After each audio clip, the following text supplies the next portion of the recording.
Muy bien, ya estamos aquí entonces.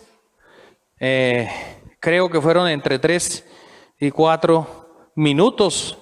Bendito el Señor, me rindió. Creo que estaba todo listo.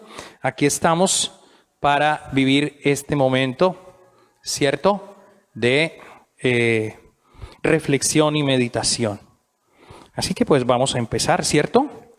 Bueno, yo creo que ya la oración que tuvimos, que es la de la Eucaristía, y la que tuvimos previa a la Eucaristía, que fue al Sagrado Corazón, ya es suficiente como para que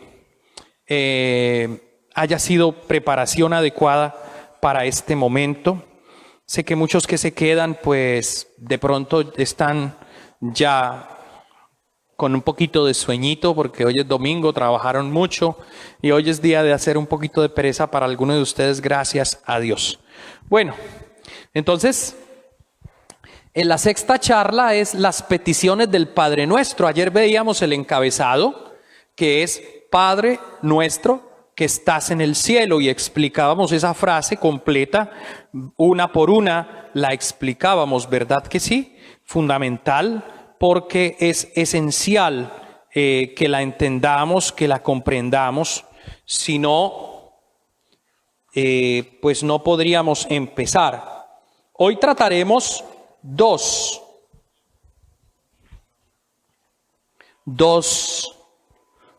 de las peticiones. Entonces, santificado sea tu nombre y venga a nosotros tu reino. Y esos dos están divididos. En la primera parte pues tiene dos elementos que tenemos que aclarar. Santificado sea tu nombre está dividido también en dos explicaciones, y venga a nosotros tu reino también en dos explicaciones, para poder comprender esta oración maravillosa y que debemos aprender a decirla ya un poco más conscientes, ¿verdad? Digo yo, porque a veces se nos ha convertido la oración del Padre Nuestro como en muy mecánica. Yo no sé a ustedes qué les parezca, pero como la repetimos tanto, o a veces la enseñamos por obligación a los niños en la catequesis y se les convierte como en una cosa pesada a esos pobres niños y a los jóvenes de confirmación, entonces hasta significa que estamos enseñando mal el Padre Nuestro, y por eso lo rezamos ahí como a la carrera, como sin sentido, sin ninguna intención. Padre Nuestro debe ser una oración, es la oración del Señor, lo aprendíamos ayer, la oración del domingo, del Dominus, la oración del Señor. Bueno, entonces entremos en materia. Padre Nuestro. Esa expresión ayer, Padre Nuestro, nos enseñaba que Jesús nos hizo hijos de Dios, y entonces por eso tenemos ese espíritu filial, ese espíritu que nos hace sentir que somos hijos de Dios, y por eso lo podemos llamar Padre. Pero precisamente de ese espíritu filial, de esa confianza que el Señor Jesús nos enseña a tenerle al Dios del cielo, para que lo llamemos Padre específicamente, pues nacen las 7 peticiones. El Padre Nuestro tiene 7 peticiones. Y entonces el primer grupo de peticiones, 3, se refieren directamente a Dios. ¿Ya? Se refieren a Dios. Padre Nuestro que estás en el cielo. Entonces la primera, santificado sea tu nombre, que la tenemos hoy. Y la segunda, venga a nosotros tu reino, también se refiere a esa relación con Dios, venga a nosotros tu reino. Y tercera, hágase tu voluntad, tu reino, tu voluntad te santifiquen, tu nombre sea santificado, ¿cierto? Tu nombre, tu reino, ¿sí? Tu voluntad. Luego, esa primera parte del Padre Nuestro son peticiones que nosotros hacemos, que Jesús nos enseña a hacer, guiados por el Espíritu Santo, pero que tienen que ver directamente con el Padre Dios, ¿sí? Que tienen que ver directamente con Él. Las otras 4 peticiones, el segundo grupo de peticiones, son 4 peticiones, ¿cierto? Que tienen que ver con nosotros. Ojo, ojo, no con mí, no con yo, no, con nosotros, ¿sí? Venga tu reino, hágase tu voluntad en la tierra como en el cielo. Danos hoy nuestro pan de cada día. Perdona nuestras ofensas, como nosotros perdonamos a los que nos ofenden. No nos dejes caer en la tentación y líbranos del mal, ¿no? Danos hoy el pan de cada día. Perdona nuestras ofensas, como nosotros perdonamos a los que nos ofenden. No nos dejes caer en la tentación, líbranos del mal. 4 peticiones que se refieren a nosotros, ¿sí? Primero y sobre todo, lo esencial y natural. Lo más primario que necesita un ser humano, el pan, ¿cierto? Luego, el perdón de los pecados, fundamentalísimo, ¿cierto? El que no nos dejes caer en tentación para no perder la santidad y la comunión con Él, y no nos dejes caer en tentación y líbranos del mal, fundamentales, ¿de acuerdo? Esos son los 2 grupos. Empezando en esta cuestión de las peticiones, las 7 peticiones que están dentro del Padre Nuestro. Bien, vamos entonces a la primera. Vamos entonces a la primera petición. Santificado sea tu nombre. Santificado. Vean, ¿qué significa eso para ti? ¿No? Santificado. ¿Te has puesto a pensar en él, en ello? ¿Qué significa eso de santificado?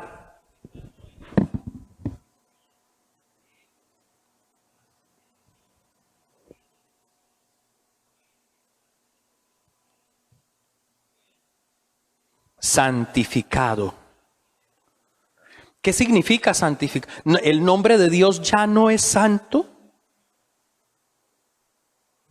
De hecho, en el Antiguo Testamento, ¿ustedes se acuerdan cuando Moisés vio la zarza ardiendo y se asombró y se fue acercando, y entonces por allá una voz le dijo: detente, Moisés, el lugar que pisas es santo, quítate las sandalias.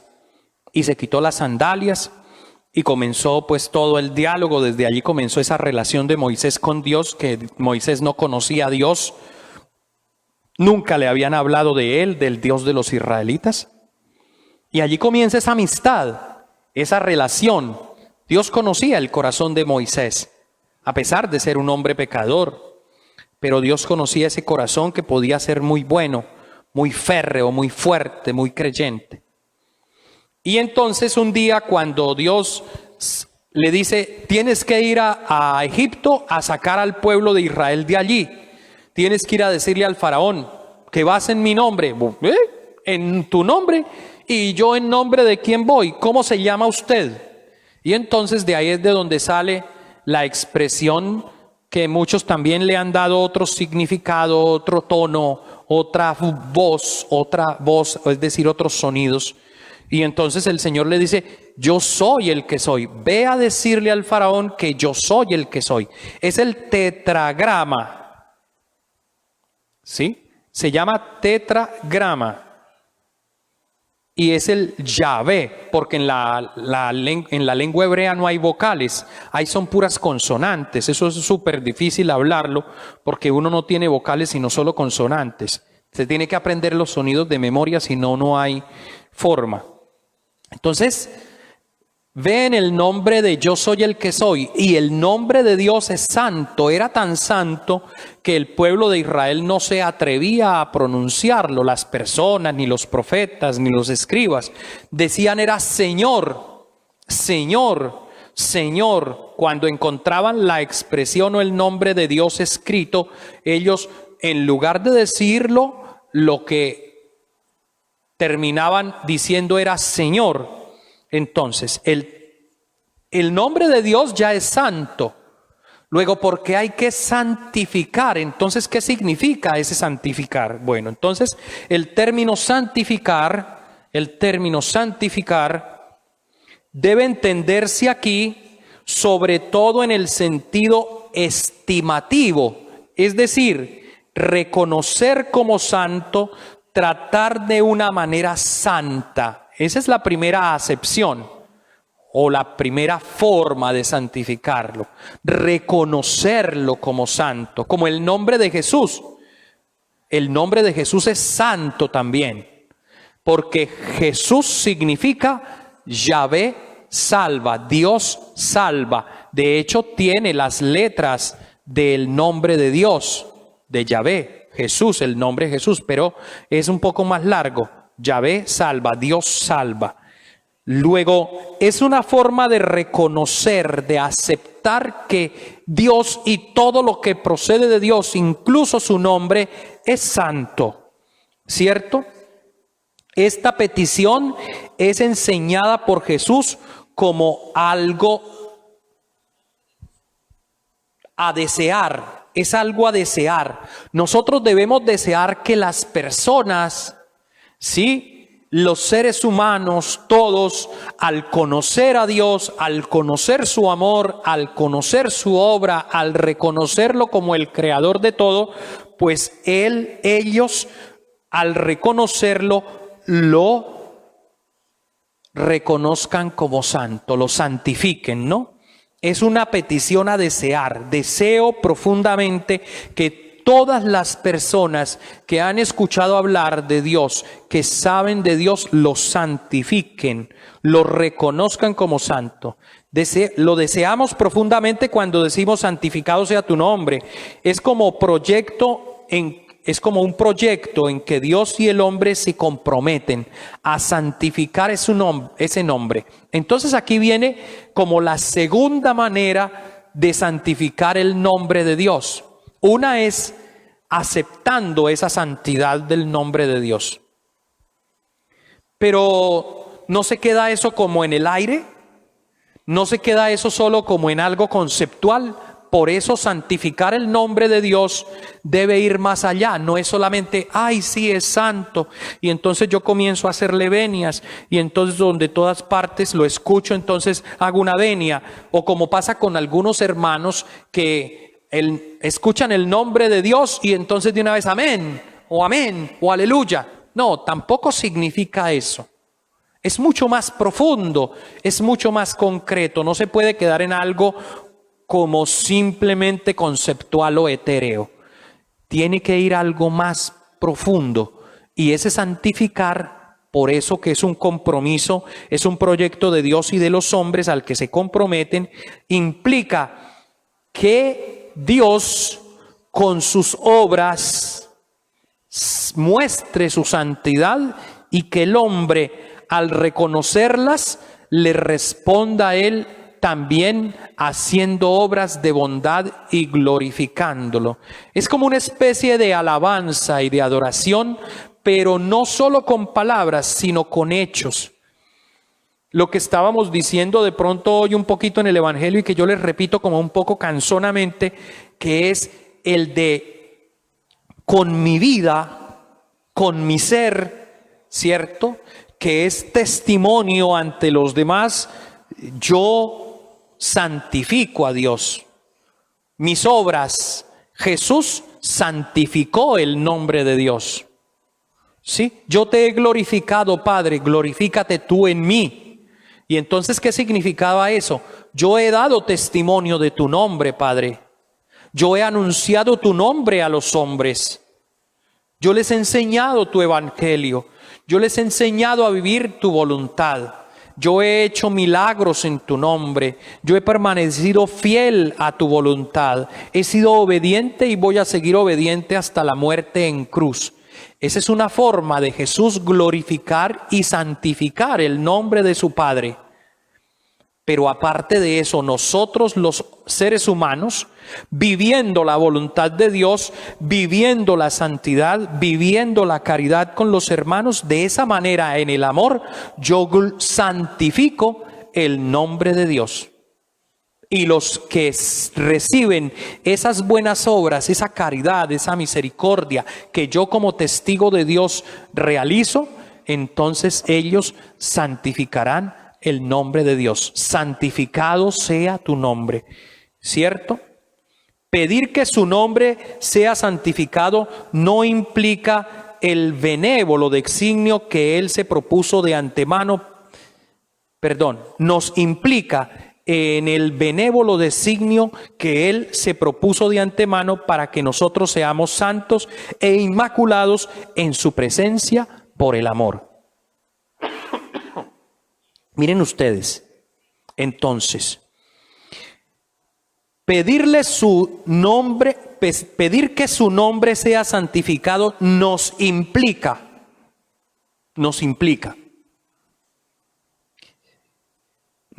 en el benévolo designio que Él se propuso de antemano. ¿Y cuál fue ese designio? Para que nosotros seamos santos e inmaculados. Es decir, que nuestra santidad, nuestra vivencia de la voluntad de Dios, hace que el nombre de Dios sea santificado. Nosotros llevamos en nuestra frente, en nuestro ser, en nuestro espíritu, el sello de hijos de Dios. Al ser hijos de Dios, somos parte del cuerpo de Cristo, el Hijo unigénito de Dios. Al ser del Hijo unigénito de Dios, sí, ser el cuerpo místico de Cristo, la iglesia, bautizados, sellados con su nombre y con su Espíritu Santo, entonces lo natural de los hijos de Dios es que sean como su Padre. ¿Y cómo es su Padre? Santo. Luego, al yo vivir en santidad, entonces santifico a Dios, santifico su nombre, glorifico su nombre, alabo su nombre. Por tanto, la santificación del nombre de Dios se hace con la vida, viviendo su santa voluntad. ¿De acuerdo?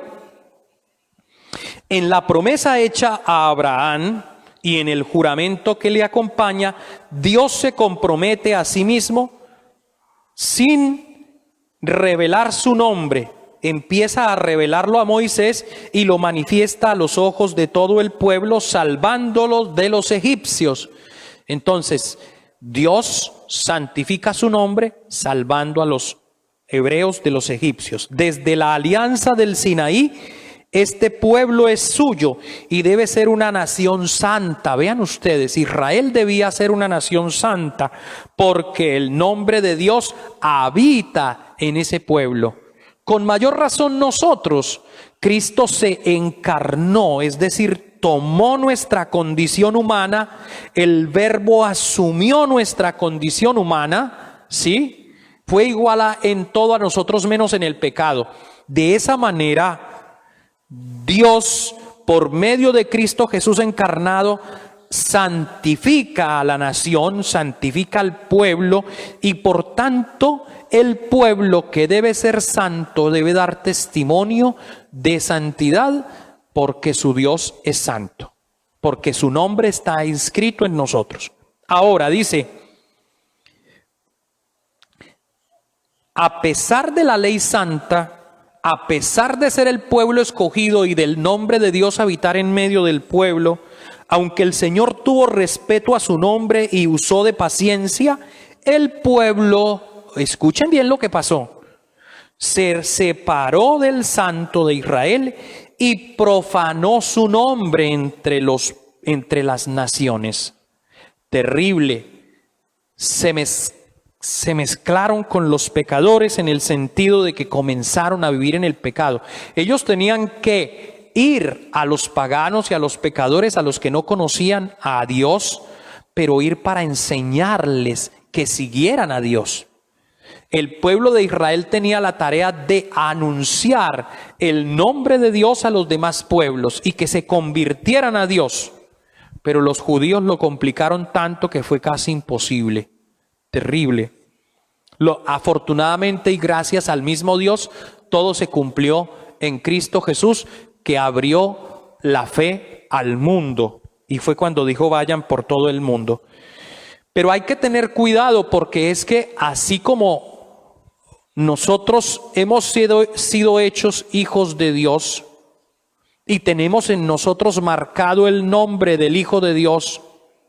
Sí, tenemos el sello del Cordero y nosotros estamos comprometidos a santificar el nombre de Dios también con nuestra vida de pecado, con nuestra vida disoluta y libertina. Podemos terminar profanando el nombre de Dios que está inscrito en nuestra vida. Cuidado, eso es lo que debemos evitar. Entonces dice aquí, finalmente el nombre de Dios Santo se nos ha revelado y dado en la carne. ¿En quién? En Jesús. Revelado por lo que Él es, por su palabra y por su sacrificio. Jesús nos manifiesta el nombre del Padre porque santifica Él mismo su nombre. El mismo Jesús santifica su nombre. ¿Cómo lo santifica? Con la obediencia, con la fidelidad que mantuvo hasta la muerte. Cristo fue obediente, dice San Pablo, fue obediente hasta la muerte y una muerte de cruz. Es decir, una muerte ignominiosa, dolorosa, espantosa, pero a pesar de eso Cristo se mantuvo fiel y por eso santificó con su vida el nombre de Dios y santificó su nombre.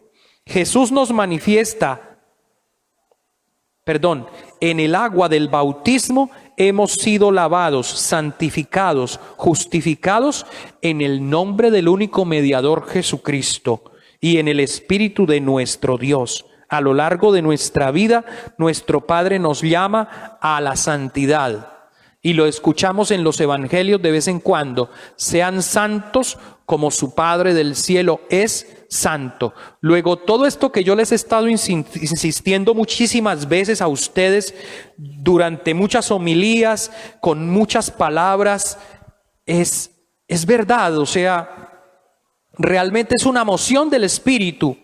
Sin tender a ser escrupulosos, sin tender a olvidarnos que nuestra naturaleza lamentablemente es frágil y puede caer en algún momento en el pecado, sin olvidarnos que el maligno está siempre ahí tratando de tentarnos para que caigamos y nos alejemos de Dios.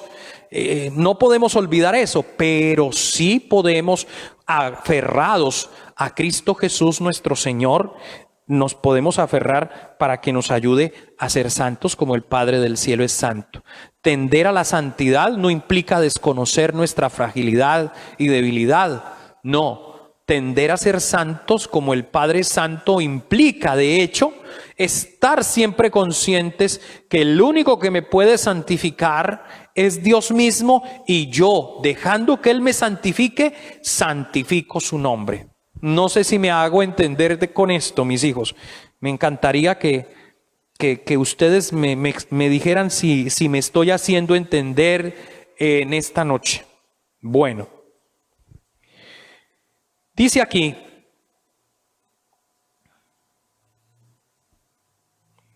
depende inseparablemente de nuestra vida, de nuestra oración, que su nombre sea santificado entre las naciones. Depende de ti y depende de mí. Depende de tu vida y depende de mi vida. Depende de nuestra oración. Depende de una decisión libre y voluntaria. Libre y voluntaria de ti y de mí. Yo no puedo estar diciéndole el Padre Nuestro al Señor porque es que, vean, miren, ha sido tan profundo lo que el Señor me ha enseñado en estos días. Yo les digo que yo había leído estos textos del catecismo, pero cuando uno los lee en el seminario para poder responder a veces a un escrito, a un trabajo o a un examen, pues a veces intenta entenderlos en una primera medida lo mejor posible, pero la verdad es que estudiando esto en estos días me he enriquecido yo más que nunca. Y entonces comprendo cuántas veces perdí el tiempo rezando un Padre Nuestro sin significado. Cuántas veces perdí el tiempo rezando un Padre Nuestro sin amor y sin conciencia. Cuántas veces rezando el Padre Nuestro me distraje. Yo espero que no se escandalicen de lo que yo estoy diciendo, porque es real, es lo que te pasa a ti y lo que te pasa a ti me pasa a mí. pero le doy gracias a Dios porque Él como que me corrige, me sacude, me hace consciente y entonces me dice, hombre, ya cuando vayas a repetir esta frase, santificado sea tu nombre, no puedes decirla inconscientemente. Y entonces me exige ser más santo, me exige realmente, y lo estoy sintiendo, me exige ser mejor, me exige dar un paso más adelante en la santificación de mi vida y espero que también en la de ustedes, que esto les enseñe a que debemos ser más santos, de verdad. A eso estamos llamados, eso es el reino de los cielos, hacer que cada uno de sus miembros se santifique, implantando la justicia, el derecho, la verdad, la libertad, el amor, para conseguir la paz que tanto necesitamos nosotros. Nosotros pedimos que este nombre de Dios sea santificado en nosotros por nuestra vida, dice la palabra, por nuestra vida. Entonces ese nombre es santificado por nuestra vida, por nuestras obras, por nuestras palabras de alabanza, de bendición, de perdón, de misericordia, con nuestros buenos consejos. Porque si nosotros vivimos bien, el nombre divino es bendecido. Miren eso tan bonito. Si nosotros vivimos bien, es decir, vivimos santamente, el nombre de Dios es santificado. Si nosotros vivimos bien. Pero si vivimos mal, oigan, y me acerco aquí a la cámara, si vivimos mal, si vivimos en el pecado, yo puedo repetir 1.000.000 de veces el Padre Nuestro, pero su nombre no será santificado. Y lo que el Padre Nuestro me está pidiendo no es que yo lo repita, sino que yo lo viva. Si yo vivo mal, dice aquí, si vivimos mal, el nombre de Dios es blasfemado. Oigan, terrible. Yo cuando leí esto me quedé pasmado, dije, no puede ser. Cuando vivo mal, el nombre de Dios es blasfemado. Según las palabras del apóstol, el nombre de Dios por vuestra causa es blasfemado entre las naciones. Romanos 2:24. Madre mía, eso sí que es grave. Así que de aquí en adelante nos toca santificar mejor el nombre de Dios. Bueno, ahora,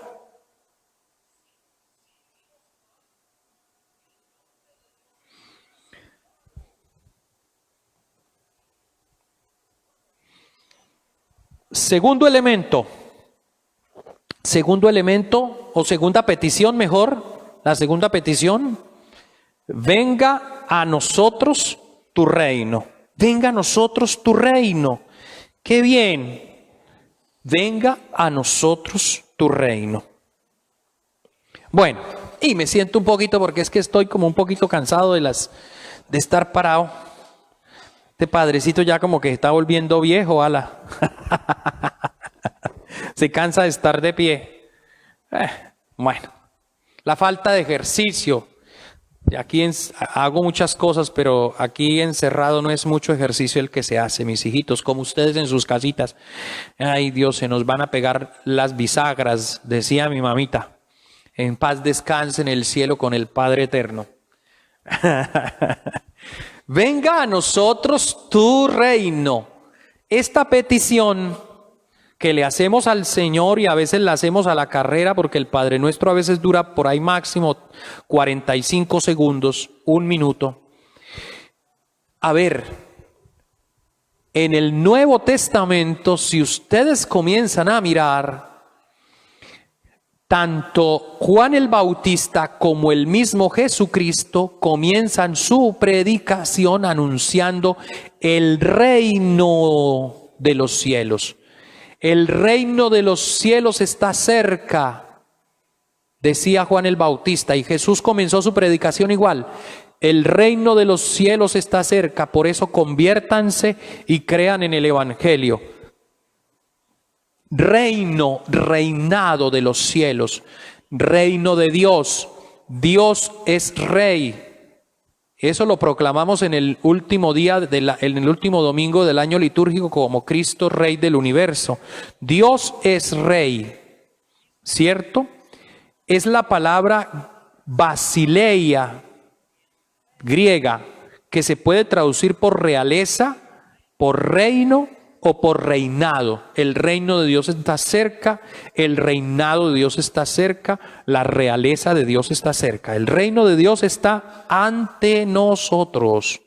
Reino de Dios, yo muchas veces les he hablado a ustedes del reino de Dios que se expresa. El reino de Dios no es un lugar, el reino de Dios no es una forma de gobierno de parte de Dios, o no, absolutamente no. El reino de Dios es un estado de vida. Por eso el reino de Dios está cerca, dice Jesús, el reino de Dios está en medio de ustedes, el reino de Dios está dentro de ustedes. Porque el reino de Dios no es un lugar ni es una forma de gobierno, es un estado de la vida, un estado del ser humano que ha aceptado a Dios en su corazón. Y entonces en ese reino de los cielos que hay en su corazón y que Dios ha sembrado en su corazón, comienza a producir verdad, libertad, justicia, amor y paz. Y esos cinco valores que definen el reino de los cielos son los 5 valores que proclama Jesús a través de parábolas. Ya, de hecho, el reino de los cielos era tan complejo que lo entendieran los judíos de la época de Jesús, que él le tocaba explicárselos con parábolas. Y nosotros estamos después de 20 siglos en las mismas. Todavía no entendemos claramente qué es el reino de los cielos, más los cristianos de a pie, perdónenme la acepción que hago, los cristianos de a pie que no han tenido la gran oportunidad, y nosotros culpables, sacerdotes culpables, que a veces sabiendo la doctrina no nos sacrificamos en tiempo para acercarnos a explicarles a ustedes esto de una forma mucho más doctrinal y espiritual, ¿cierto? Como estoy intentando de hacerlo ahora, el Señor me dé esta gracia, porque no crean que es fácil. Debo durar muchas horas sentado estudiando y analizando para poderles traer aquí esto. Este reino de los cielos se lo pedimos al Señor de muchas maneras y también se lo pedimos en la liturgia. Es el Maranatá, o la expresión que nosotros decimos, ven Señor Jesús, lo que decimos durante el Adviento, lo que decimos durante la Navidad. Ese ven, ven Señor, no tardes, ven, ven que te esperamos. Esa es la venida del reino de Dios, porque si viene Jesús, viene el reino de Dios. Si aceptamos a Jesús, aceptamos al Señor. Jesús con su encarnación implanta el reino de los cielos. Con su predicación comienza a sembrar el reino de los cielos en los hombres. Comienza a llamarlos al amor, comienza a llamarlos a la justicia, comienza a llamarlos a la verdad, comienza a llamarlos a ser libres, libres no de un régimen gubernamental, de una dictadura, de un rey, de una democracia, no, libres del pecado. Esa es la libertad que debemos buscar los seres humanos, y esa es la libertad que proclama Cristo en el reino de los cielos. No ser esclavos del mal, no ser esclavos de la mentira, no ser esclavos del demonio, ¿cierto? Para que se produzca ¿la qué? La paz, la paz, la paz. Ven Señor Jesús, le decimos al Señor. Dulce Jesús mío, mi niño adorado, ven a nuestras almas, ven, no tardes tanto. Faltan algunos meses para diciembre, pero eso quiere decir, venga a nosotros tu reino, ese reinado de amor, ese reinado de libertad. Ven, Señor Jesús, Maranatá, ¿cierto? De este otro librito, que son unos ejercicios espirituales sobre el Padre Nuestro del cardenal Carlo María Martini. Vamos a ver por aquí. Sí, vamos a ver. Ven, ven, Señor, no tardes. ¿Qué es el reino? Aquí Carlo María Martini, un extraordinario teólogo, director espiritual, cardenal, dice: el reino de Dios es la preocupación central de Jesús. Es el contenido sintético de la predicación, así como leemos desde el inicio en el relato de Marcos. Cuando Jesús comienza su predicación pública, Jesús se dirigió a Galilea a proclamar la buena noticia de Dios o del reino, diciendo: se ha cumplido el tiempo y está cerca la Basileia, es decir, el reino de Dios. Arrepiéntanse y crean en el Evangelio. ¿Cuándo nos dicen eso? El miércoles de ceniza, sí. Las definiciones de Jesús. Entonces, por ejemplo, el reino de Dios es como un hombre que regó semilla en la tierra. Vinieron los pájaros y se la comieron, crecieron las espinas y la ahogaron, cayeron sobre piedras y se murieron rápido porque el sol la secó, no tenían raíces profundas. Y otros sí acogieron ese reino.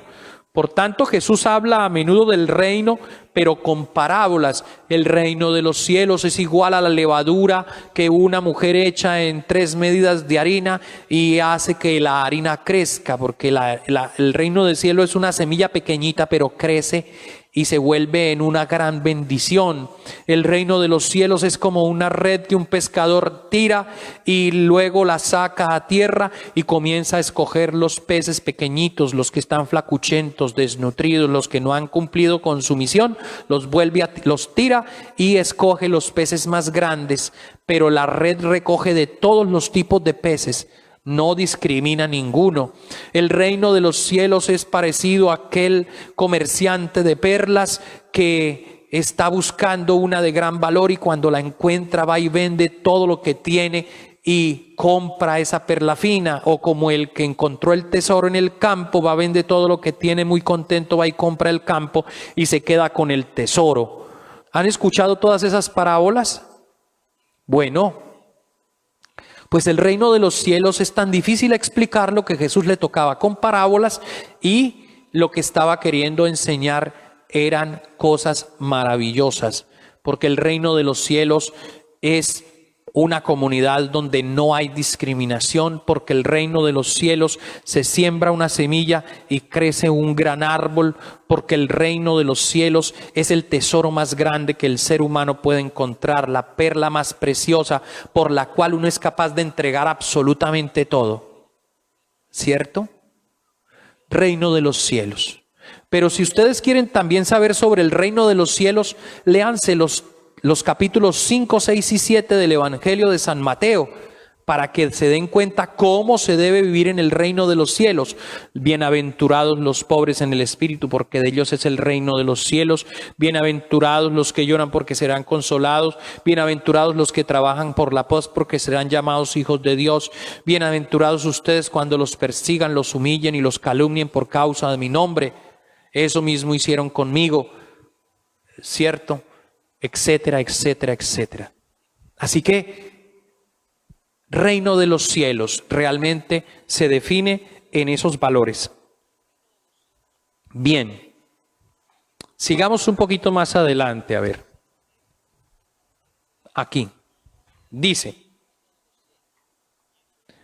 una nota ciertamente sintética, la cual citando muchísimos pasos de los sinópticos, hace comprender que la realidad del reino no es fácil. Miren ustedes lo que les estaba diciendo. Es compleja, tiene inicios modestos. El reino de los cielos tiene inicios modestos. Una medida de levadura que se echa en 3 medidas de harina.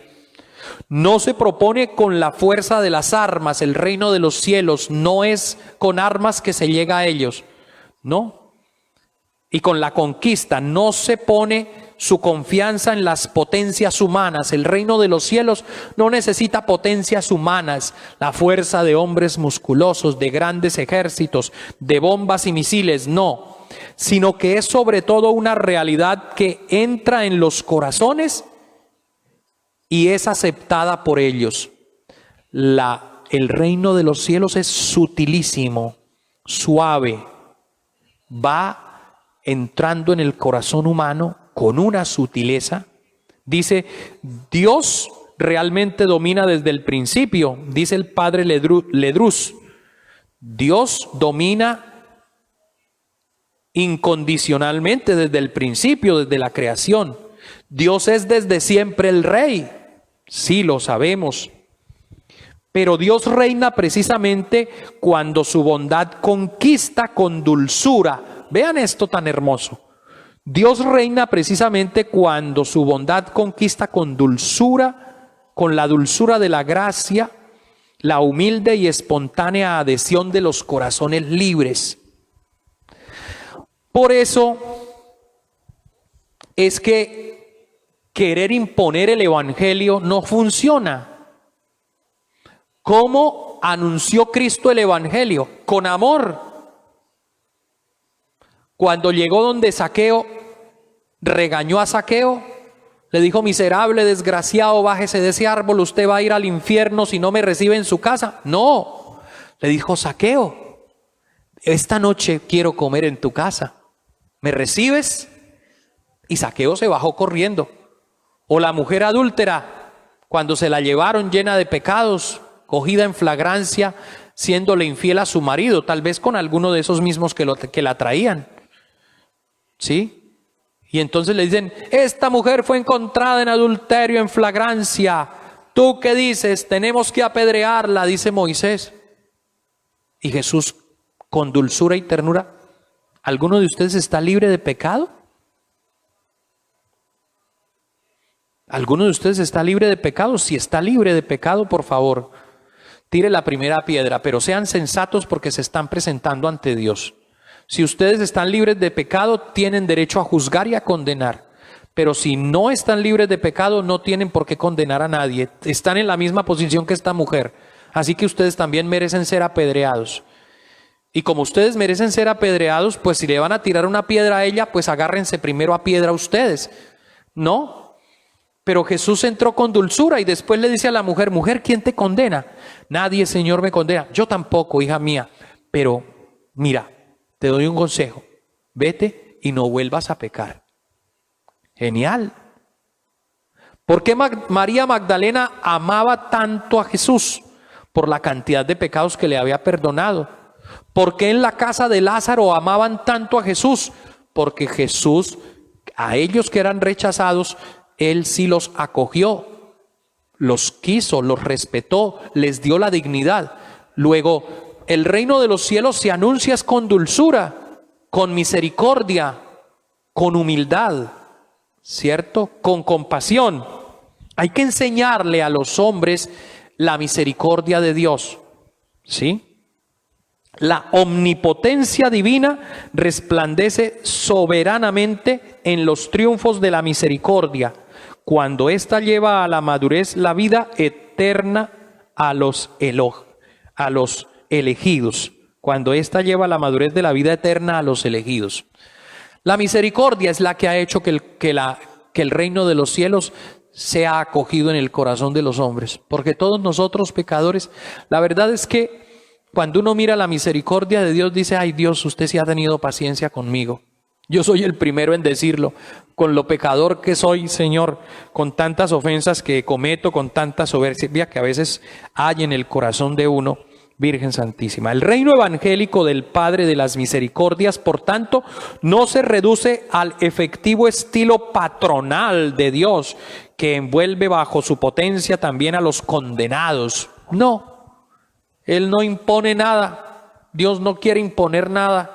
Dios no quiere que lo sigan por miedo, ni porque da de comer, ni porque devuelve el 10% por uno. Dios no le interesa que lo sigan por eso. Dios no quiere que lo sigan porque es que le hizo prosperar en la empresa. Dios no quiere que lo sigan porque... No, Dios quiere que lo sigan porque lo aman. Porque lo amamos. Ustedes en realidad me siguen porque les di de comer, pero no porque me amen por lo que soy. Cuidado, ¿tú por qué sigues al Señor? ¿Por qué aceptas el reino de los cielos en tu vida? ¿Ah?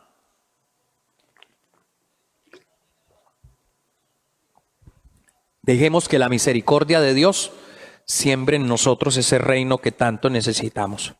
La oración o la petición, venga a nosotros tu reino, afirma el deseo humilde de nosotros los discípulos que una realidad con inicios muy pobres, suaves, casi despreciada, poco a poco vaya conquistando los corazones de los hombres y sea acogida libre y gozosamente.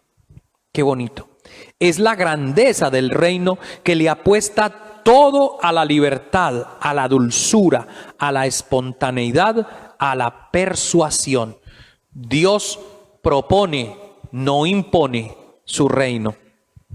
Es una realidad íntima del corazón que sin embargo conquista el universo mediante el cambio de vida que Él produce.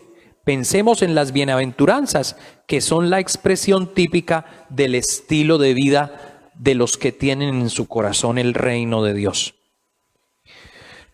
Dice aquí Carlo María Mantini, pienso en Romanos 14:17, que dice, el reino de Dios no consiste en comida ni bebida, dice San Pablo, sino en la justicia, la paz y el gozo del Espíritu.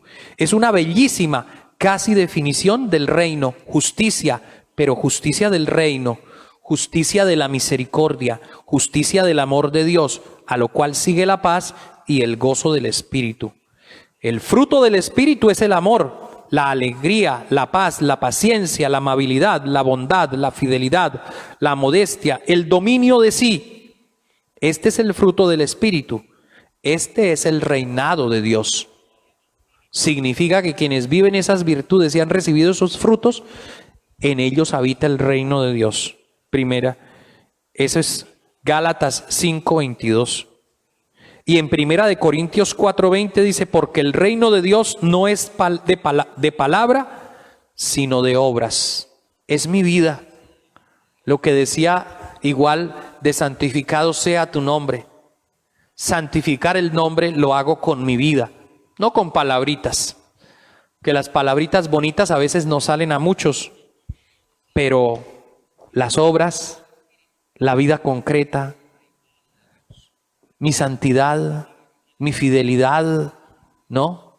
Mi ternura con los hijos, mi comprensión con los hijos, el perdón hacia mi esposo o hacia mi esposa, el perdón hacia mi vecino, el cambio de vida de no seguir molestándole la vida a alguien, de no seguir poniéndole al rojo vivo la vida a alguien, de no seguir persiguiendo a nadie. No. El haber sacado de mi corazón el odio hacia aquel que me hizo daño. ¿No? El dejar de estar maldiciendo. Por todo maldecimos, por todo peleamos, por todo nos volvemos iracundos. No, señores. Yo creo que esto que estamos aprendiendo del Padre Nuestro nos está mostrando el camino. Santificar el nombre de Dios y pedirle que venga su reino es de obras, no de palabras. Alabar y bendecir a Dios no consiste en venir aquí a saltar al templo y aquí soy el más santo y el que más canta y el que más grita y el que más hace oraciones bonitas y en la casa estoy insultando, maltratando, maldiciendo, mintiendo, odiando, despreciando. No. Cuidado, Padre nuestro que estás en el cielo. Santificado sea tu nombre, venga a nosotros tu reino. Amén. Hasta ahí dejamos el Padre Nuestro de hoy, mis hermanos. Gracias por su atención, gracias por permanecer, la verdad es una bendición. Ustedes son una bendición. Espero el Señor los bendiga con todo este conocimiento y lo poquito que yo les puedo aportar. Lo importante es que ustedes busquen esa experiencia, ese encuentro con el Señor, llevados por el Espíritu. Les aseguro que si lo hacen, Él les va a mostrar mejor el camino de lo que puedo hacerlo yo. Porque me van a decir como dijeron los samaritanos a las samaritanas, ¿se acuerdan?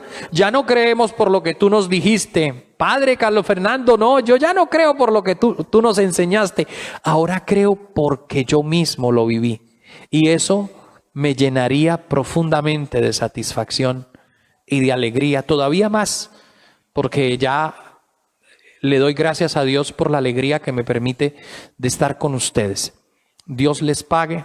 Espero que ustedes también estén contentos, ¿no? Porque pues, y de todas formas yo sigo dándole gracias a Dios, estén o no estén contentos. No, mentira, yo sé que ustedes también están contentos, si no, no estarían aquí conmigo. Dios les pague de verdad por la paciencia que me tienen. Dios les pague por el cariño que me profesan. Dios los bendiga. Muy bien.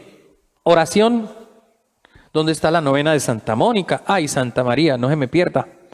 Aquí está la novena de Santa Mónica. Oración final para que terminemos este momento de oración.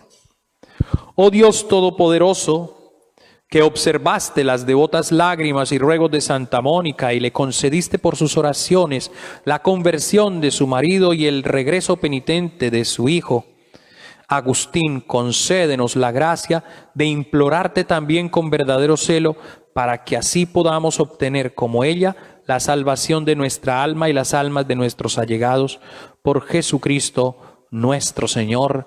Amén. Gracias, hermanos. Hemos cerrado con broche de oro, creo, este día domingo. Dios los bendiga y aquí los dejo con nuestra canción Santa Mónica.